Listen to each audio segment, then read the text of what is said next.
चलिए, कल हम लोगों ने कंप्लीट कर दिया था sources of evidences, homologous organ, analogous organs, और उसके बाद में फॉसिल्स। फॉसिल्स में भी मैंने आपको बता दिया था कि आपको आर्कियोप्टेरिक्स क्या है, वो लिंक के बारे में आपको लर्न करना था, और रिसेंट फाउंड नर्मदा वैली में से आपको आंसर देना था राजासोरस।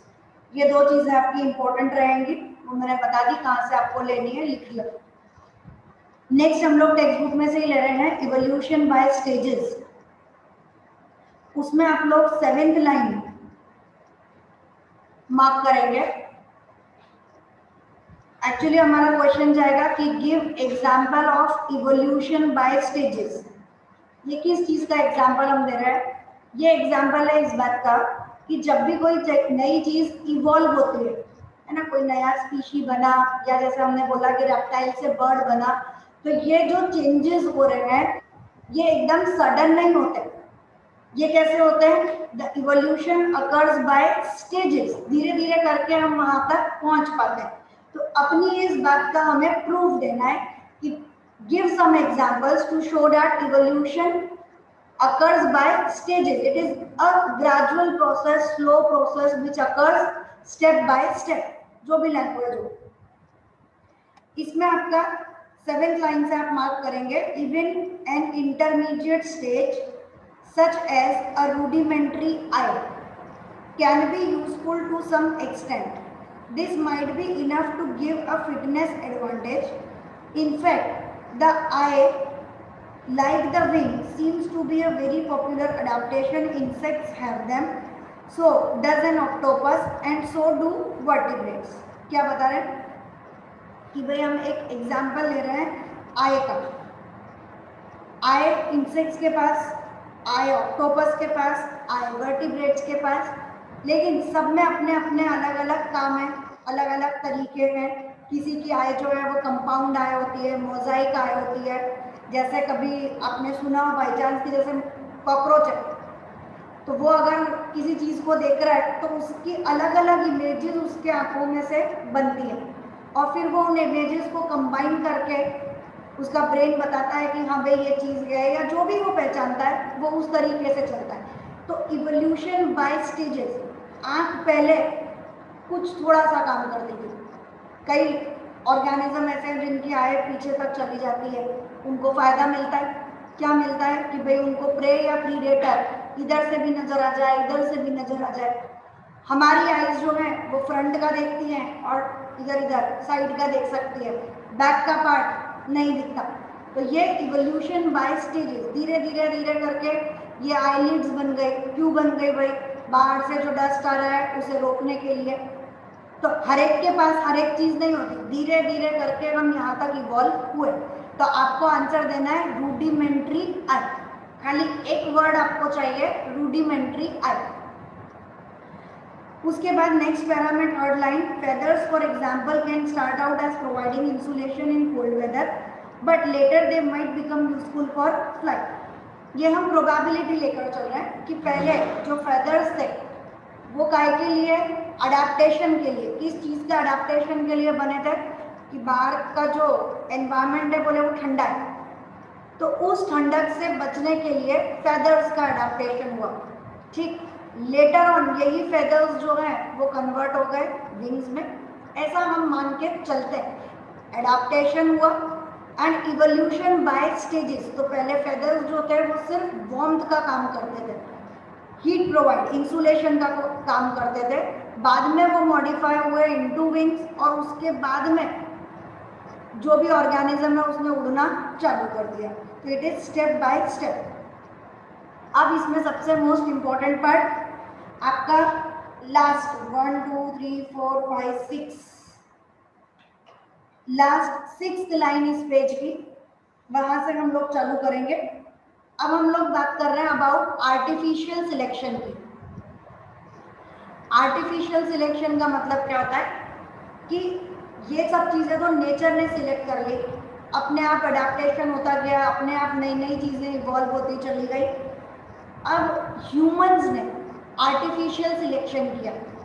उसका एक एग्जाम्पल हमारे पास में है कि भाई पहले हमारे पास में वाइल्ड कैबेज हुआ करती थी, मतलब जंगली कैबेज। उस जंगली कैबेज में से सिलेक्ट कर करके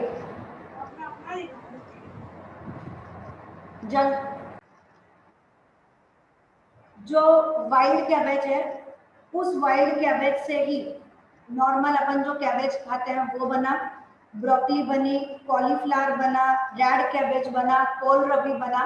कैसे बना?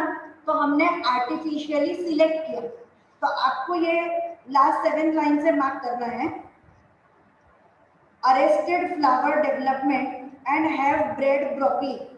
आपको क्या लर्न करना है कि जो वाइल्ड कैबेज है उसके जो अरेस्टेड फ्लावर थे, अरेस्टेड मतलब छोटी छोटी साइज के जो फ्लावर्स थे, वो जो फ्लावर्स थे उनसे उनको बाहर बन लिया गया, उनका प्रॉपर सिलेक्शन किया गया, प्रॉपर ब्रीडिंग करी गई और बन गया ब्रोकली। तो वाइल्ड कैबेज के अरेस्टेड फ्लावर से हमें मिला है ब्रोकली, अपन जो अभी खाते हैं ग्रीन कलर का ब्रोकली। और for sterile flower and had made the cauliflower, उसमें स्टेराइल फ्लावर्स थे which do not show reproduction, उनसे बन गया कॉलीफ्लावर। तो अपने आप नहीं इवॉल्व हुआ, हमने सिलेक्ट करके नए तरीके से ब्रीड करके और फिर बनाया। अब उस वाइल्ड कैबेज के स्टेराइल फ्लावर से हमें मिला cauliflower. Some have selected for swollen parts and come up with kohlrabi. क्या कर रहे हैं? वाइल्ड कैबेज के अंदर कुछ नीचे की तरफ स्वोलन पार्ट्स थे, वो स्वोलन पार्ट्स को अलग निकाला गया, ब्रीड करके उनसे बना kohlrabi. Some have simply looked for slightly larger leaves and come up with a leafy vegetable called as kale। क्या करा? उस वाइल्ड कैबेज की जो बड़ी बड़ी पत्तियां थी, किसी को वही अच्छी लग गई, बोले यार ये वाली बड़ी बड़ी पत्तियां भी तो खा सकते हैं, तो बोले चलो खा लो। तो उन बड़ी पत्तियों से ही उसने एक नई चीज बना दी विच इज कॉल्ड एज काले। नेक्स्ट, आपके पास पीछे एक डायग्राम दे रखा है, फिगर 9.13। उसमें बीच में एक वाइल्ड कैबेज बना हुआ है, एक साइड है कोलरबी। तो जो एरो मार्क जा रहा है ना, उस एरो मार्क पे लिख लो स्वोलन पार्ट बिकम्स कोलरबी। तो आपको याद करने में आसानी रहेगी। बीच में आपके पास बना हुआ है वाइल्ड कैबेज, एरो मार्क जो जा रहा है उस एरो मार्क पे लिख लो स्वोलन पार्ट बिकम्स कोलरबी। उसके नीचे एरो मार्क पे लिखिए स्टेराइल फ्लावर बिकम्स कॉलीफ्लावर, है ना, कॉलीफ्लावर का डायग्राम दिया हुआ है, वो जो एरो मार्क है उस पे लिख लो स्टेराइल फ्लावर। नेक्स्ट है उसमें ब्रोकली, एरो मार्क पे लिखिए arrested flower, arrested flower becomes broccoli. Next, smaller leaves becomes cabbage. Cabbage के ऊपर वाले एरो मार्क पे स्मॉलर लीव्स बिकम कैबेज। आगे coloured leaf becomes red cabbage and larger leaves become काले। तो this is evolution of wild cabbage. Wild cabbage evolve होकर इतनी सारी सब्जियां उसने हमें बनाकर दे दी, पर ये आर्टिफिशियल सिलेक्शन है, they are not naturally selected. अब अपन जानते ही नहीं है वाइल्ड कैबेज क्या था, अब तो हम कैबेज, कॉलीफ्लावर, काले, ब्रोकली, इन चीजों को जानते हैं। वाइल्ड कैबेज तो खत्म ही हो गया, पता नहीं कहाँ है, पता नहीं, I have no idea. Next, एक छोटा सा येलो कलर का बॉक्स है बुक में, मॉलिक्यूलर फाइलोजेनी, है ना, ये मैं रीड कर रही हूँ। We have been discussing how changes in the DNA during cell division would lead to changes in the protein that are made from this new DNA. Another point that has been made is that these changes would accumulate from one generation to next. Could this be used to trace the changes in DNA backward in time and find out where each change diverges from the other? Molecular phylogeny does exactly this. This approach is based on the idea that organisms which are more distantly related, आप ये line mark करेंगे, यहां से आप mark करेंगे, this approach is based on the idea that organisms which are more distantly related will accumulate a greater number of differences in their DNA. This study is called as molecular phylogeny. समझ लेते हैं अपन क्या चल रहा है कि भाई अपन ने बोला कि ऊपर से हम नीचे, मतलब जो भी हमारे एंसेस्टर्स हैं, जो भी ऊपर ऊपर ऊपर जहां से हमारा चेंज होना चालू हुआ, एक आ रहे थे, बदले, फिर और बदले, फिर और बदले, और हम दूर दूर होते चले गए। तो हम जितना ज्यादा दूर होंगे, क्या होगा, हमारे डीएनए में उतना ज्यादा डिफरेंस हो जाएगा। नेचुरल सी बात है, क्योंकि ये नया स्पीशी बन गया, ये नया बन गया। अब एक में से ही दो बने तो कम डिफरेंस है, क्योंकि लुकिंग वाइज दोनों बीटल थे, अपन ने एग्जांपल लिया, तो बीटल तो एक जैसा ही दिख रहा होगा, लेकिन फिर भी वो नया स्पीशी बना, तो इनके डीएनए में डिफरेंस कम है। लेकिन जैसे जैसे डिफरेंसेस ज्यादा होते जाएंगे तो डीएनए भी इनका वेरी करता जाएगा। This is molecular phylogeny. ये किस बात की स्टडी करता है कि हम किस पॉइंट से अलग होना चालू हुए। तो बोले अच्छा अभी आप इतने सारे अलग हो, ऊपर चलो, बोले थोड़े अलग थे, और कम अलग, और कम अलग, और कम अलग, बोले ये आप एक जैसे हो गए। तो ये उल्टी जो स्टडी जा रही है, इसे हम लोग बोलेंगे मॉलिक्यूलर फाइलोजेनी। ये कहां से शुरू करती है कि जितने ज्यादा हम लोग दूर से रिलेटेड स्पीशीज होंगे, है ना, उतना ज्यादा हमारे डीएनए के अंदर डिफरेंस आएगा। This is the basis of molecular phylogeny. Next, human evolution. Human evolution में पहले तो आप नाम याद करेंगे कि ह्यूमंस को क्या बोलते हैं, तो इट इज होमो सेपियंस। हमारी बुक में होमो सेपियंस है, हम वो लिख रहे हैं। नेट पे सर्च मारोगे या 12th की बुक में तो it is homo sapien sapiens. तो अपन अपनी टेक्स्ट बुक को लेकर चलेंगे, हमारा आंसर रहेगा होमो सेपियंस। नेट पे से आंसर कॉपी नहीं करेंगे, ठीक। इसमें ये माना जाता है कि हमारे जो एंसेस्टर्स थे वो पहले अफ्रीका में थे, ठीक, और वहां से वो धीरे धीरे धीरे धीरे माइग्रेट होते चले गए। ये आपको देख लेना है, वहां पे लिखा है लास्ट लाइन में कि some of our ancestors left Africa while others stayed on. While the residents spread across Africa, the migrants slowly spread across the planet. कुछ अफ्रीका में ही रह गए, कुछ वहां से आगे बढ़ गए। From Africa to West Asia, then to Central Asia, then Eurasia, South Asia, East Asia. उसके बाद islands of Indonesia, Philippines to Australia, and they crossed the Bering Land Bridge to the America. तो ये सब एक जगह, मतलब ऐसा अपनी बुक में लिखा है कि भाई अफ्रीका से चालू हुए और उसके बाद पूरे प्लेनेट के ऊपर स्प्रेड हो गए, और फिर सब अपने आप को अडाप्ट करते चले गए in their behaviour, in their nature, in their colour, everything differentiated according to their adaptation. तो ये आपका चैप्टर कंप्लीट होता है। एक मुझे और मार्क करवाना बाकी है, एक स्टेटमेंट मार्क करना है आपको। मेरी बुक के हिसाब से पेज नंबर 148 है, जहां पर वो क्रो वगैरह वाला फिगर था, उसका नेक्स्ट पेज,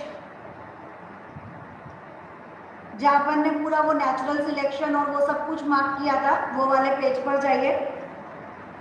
उसमें जहां हमने नेचुरल सिलेक्शन मार्क किया था, लास्ट 3rd पैरा, उसके ऊपर पैरा पे जाओ, लास्ट 4th पैरा, ये वाला पैरा पढ़ रही हूं मैं। It is obvious that in both situation, ये वाले पैरा में last 3rd line, last 4th line, बिल्कुल कॉर्नर से शुरू कर रही हूं मैं। सिंस जीन्स कंट्रोल ट्रेट्स, ये आपको मार्क करना है।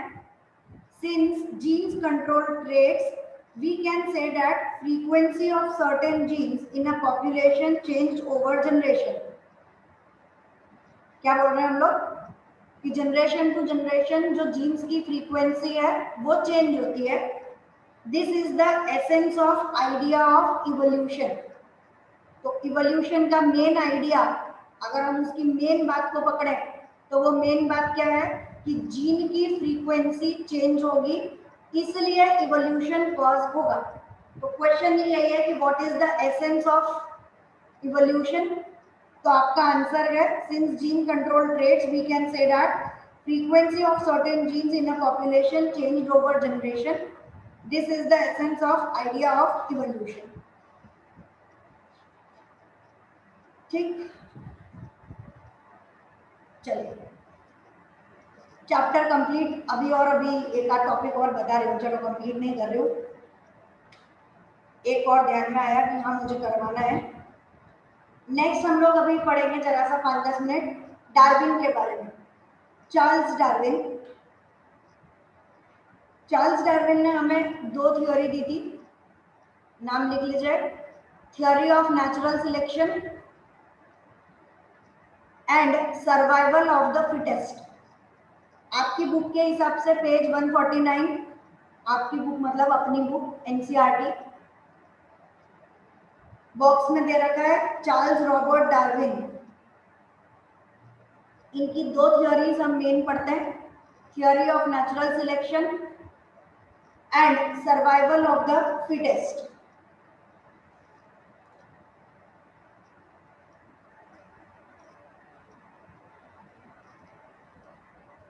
ठीक, इसी में एक नीचे बॉक्स है, उस बॉक्स को लेकर हम आगे कंटिन्यू कर रहे हैं। हेडिंग लिखी हुई है origin of life on earth.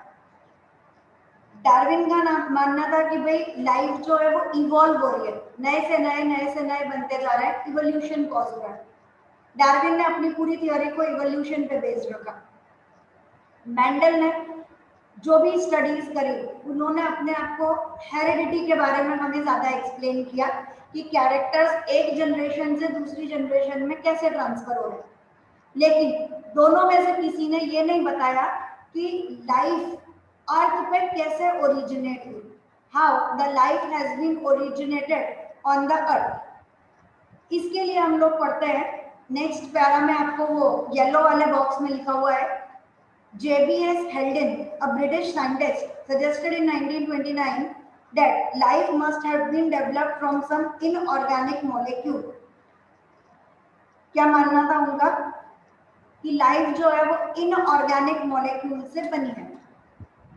Organic मतलब जो लिविंग है, कार्बन, हाइड्रोजन, ऑक्सीजन। उन्होंने बोला कि ये इनऑर्गेनिक सब्सटेंस से मिलकर बनती है, ऐसा हेल्डन ने बोला। He speculated that the condition on the earth at that time, which were far from the condition we see today, could have been given rise to more complex organic molecules that were necessary for life। आज की जो हमारी condition है अर्थ की, जो temperature है, जो pressure है, जो भी हमारी एनवायरमेंटल कंडीशन है, वो पहले जब लाइफ शुरू हुई होगी वहां से हम कंपेयर कर रहे हैं, उससे बहुत अलग है। तो पहले जब लाइफ शुरू हुई होगी तब टेम्परेचर बहुत हाई होगा, उस वक्त इनऑर्गेनिक सब्सटेंस में कुछ चेंजेस हुए, कुछ केमिकल रिएक्शन हुई और एक ऑर्गेनिक सब्सटेंस बन गया। धीरे धीरे वो ऑर्गेनिक सब्सटेंस में लाइफ आ गई और उसके बाद धीरे धीरे करके कॉम्प्लेक्स ऑर्गेनिजम्स बनते चले गए, इवोल्यूशन अकर होता हुआ चला। ऐसा किसने बोला? हेल्डन ने बोला। ठीक, The first primitive organism would arise from further chemical synthesis। जैसा मैंने आपको बताया कि कुछ केमिकल रिएक्शन से ऑर्गेनिज्म बने। How did these organic molecules arise? It was suggested by the experiment conducted by Miller and Urey in 1953। They assembled an atmosphere similar to that thought to exist on early Earth। This had molecules like, आप mark करेंगे, ammonia, methane and hydrogen sulphide, but no oxygen, but there was water. क्या क्या चीजें थी उस वक्त? पूरे और मिलर ने एक एक्सपेरिमेंट किया। उस एक्सपेरिमेंट के अंदर उन्होंने लैब के अंदर भी वो कंडीशन तैयार करी जो अर्थ पे जब पहली बार लाइफ आई होगी